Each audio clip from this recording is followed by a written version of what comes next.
আসসালামু আলাইকুম রহমতুল্লাহি বারাকাতু। শুভ দুপুরবেলা প্রিয় দর্শক শ্রোতা মণ্ডলী, দেখতে পাচ্ছেন এখানে আজকে আমার ছাত্রদের রান্নার আয়োজনটা চলছে জাতীয় মাছ।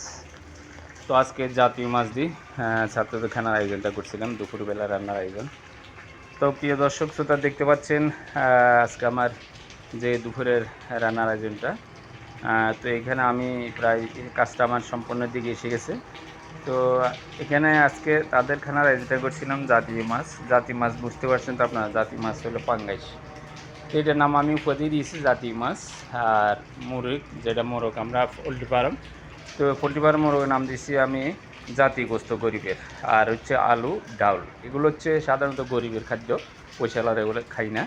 তো সেই সময় জাতীয় উপাধি দিয়েছিলাম, কেউ মাইন্ড করবে না, জাতীয় উপাধি নামকরণ হয়নি, তবে আমি দিয়েছি ইনশাল্লাহ। তো সেই হিসেবে আজকে আমার জাতীয় মাছ রান্না হচ্ছে কোরআন ফাঁকিদের জন্য। দেখতে পাচ্ছেন পটল এবং সিম এগুলো দিয়ে জাতীয় মাছ রান্না হচ্ছে।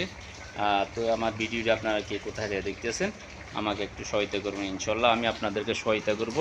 তো দর্শক প্রিয় বন্ধু, হিংসা করব না এখানে, ইনশাল্লাহ এই পর্যন্ত ভিডিওটি শেষ করে দিলাম। পরবর্তী ভিডিও দেখার জন্য সবাইকে আমন্ত্রণ রইল। আর আমাকে ফলো করুন, আমাকে একটু আপনাদের ভালোবাসা আছে, আপনাদেরকে আমি ভালোবাসাটা দিতে চাই। আগে যারা বন্ধু বান্ধবের ভালোবাসা দিয়েছেন, এখন জানি কোথায় হারিয়ে গেছেন জানি না। তো যাই হোক, ভালো থাকবেন, সুস্থ থাকবেন, প্রত্যাশা আমার ভিডিও সিটকে আমি শেষ করে দিচ্ছি।